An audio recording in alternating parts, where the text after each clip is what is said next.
Halo, apa kabar pemirsa? Kita berjumpa dalam Warta Parlemen. Informasi aktual seputar parlemen bersama saya, Uki Bahtiar.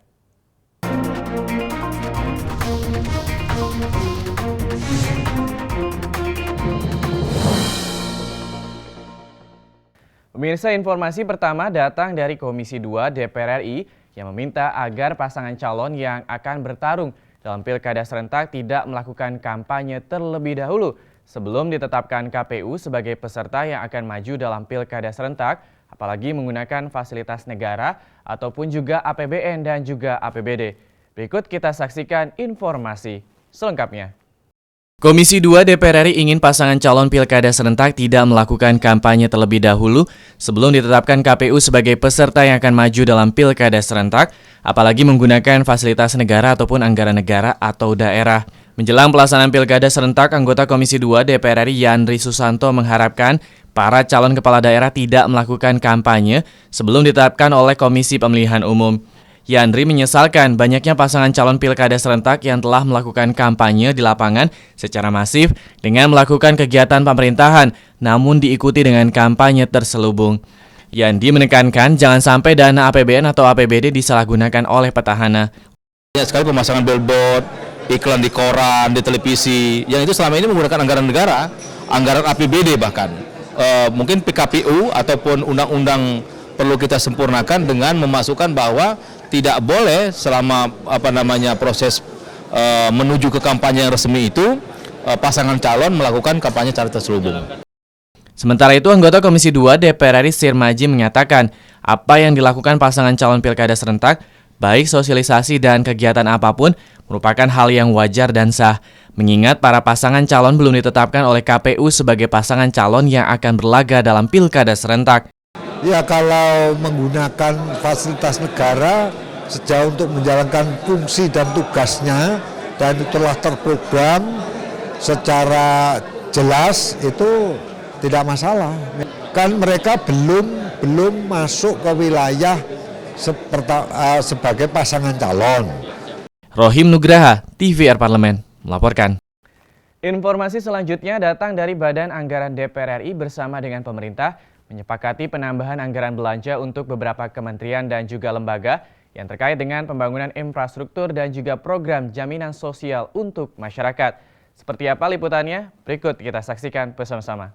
Badan Anggaran atau Banggar DPR RI menyepakati penambahan anggaran untuk beberapa kementerian yang terkait pembangunan infrastruktur dan program jaminan sosial untuk masyarakat. Hal tersebut disampaikan anggota Banggar DPR RI, Hetifah Syaifudian, yang ditemui usai rapat kerja Banggar dengan pemerintah dengan agenda pembahasan belanja pemerintah pusat pada RAPBN 2017.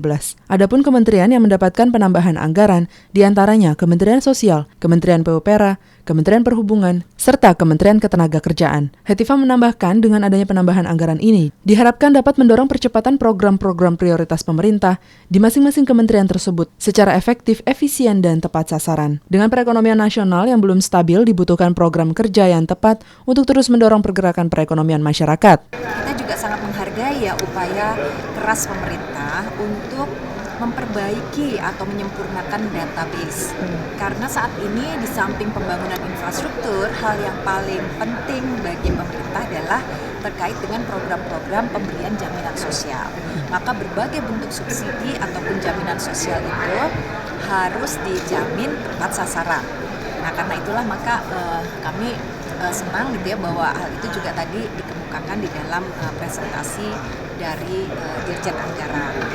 Namun demikian, ada cukup banyak komentar dari anggota yang tentunya terkait juga mungkin dengan aspirasi daerah. Jadi jangan sampai kepentingan daerah terkait dengan dana transfer itu juga terpengaruh terlalu besar. Nah, maka jika pemerintah pusat bisa melakukan penghematan, maka ini juga akan membantu daerah. Nah, kemudian yang kedua, catatan kami adalah jangan dilupakan. Anggota Banggar DPR RI, Anam Muawanah menambahkan, dalam rapat panja Banggar juga dibahas masalah subsidi yang diberikan pemerintah untuk sektor energi dan non-energi, serta sektor pertanian seperti pangan, pupuk, dan benih. Anam menegaskan, Banggar DPR tetap mengingatkan pemerintah terkait utang negara yang harus dibayar pemerintah pada internasional. Ya, dalam tradisi kita kan ada APBN murni yang kita bahas sekarang. Mungkin nanti kan biasanya kan di saat ada APBN perubahan itu biasanya bisa ditinjau kembali. Namun pertimbangannya kenapa itu dipotong, mungkin di komisi terkait juga melakukan ada hal-hal yang memang sudah tidak diperlukan lagi sehingga ada efisiensi mungkin ya. Oki Zulindra dan Rifki, TVR Parlemen melaporkan. Pemirsa, informasi terakhir datang dari Komisi 9 DPR RI yang mendorong peningkatan koordinasi lintas kementerian dalam menyusun strategi untuk memperkuat kemampuan dalam memproduksi obat dan vaksin sendiri tanpa ketergantungan dengan bahan baku impor. Kita simak informasi selengkapnya. Komisi 9 DPR RI mendorong pemerintah untuk mengoptimalkan anggaran yang dialokasikan untuk menciptakan kemandirian industri farmasi. Untuk itu, DPR menginginkan koordinasi lintas kementerian dapat terjalin dengan baik. Ditemui saat rapat dengar pendapat, Komisi 9 DPR RI bersama Dirjen Farmasi dan Alat Kesehatan Kementerian Kesehatan, Badan POM RI, dan Kementerian Informasi dan Komunikasi. Anggota Komisi 9 DPR RI, Amelia Anggraini, menilai peran industri farmasi nasional dalam memenuhi kebutuhan bahan baku obat masih belum optimal. Hal tersebut terlihat dari 90% bahan baku obat yang di dalam negeri berasal dari impor, yaitu 60% diantaranya berasal dari Cina. Amelia berharap dengan alokasi anggaran yang ada, Kementerian Kesehatan mampu membuat terobosan dalam menciptakan kemandirian bidang farmasi, sehingga Indonesia dapat memenuhi kebutuhan obat dan vaksin nasional. Kami ingin pemerintah, dalam hal ini Kemenkes, mempunyai grand design atau strategi khusus dengan anggaran sebesar 2,7 triliun untuk pengadaan farmasi dan alat kesehatan ini apa?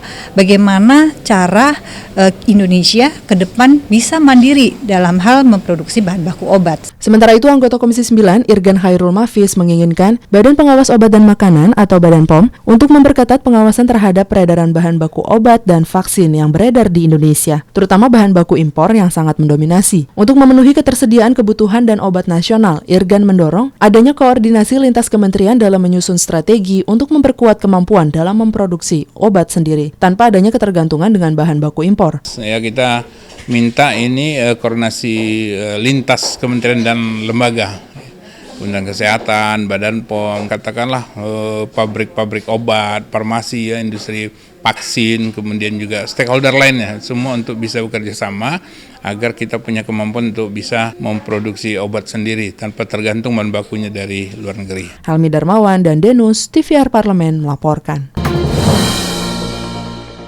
Bisa demikianlah Warta Parlemen edisi kali ini. Sampai jumpa pada Warta Parlemen berikutnya. Terima kasih atas perhatian Anda. Wassalam.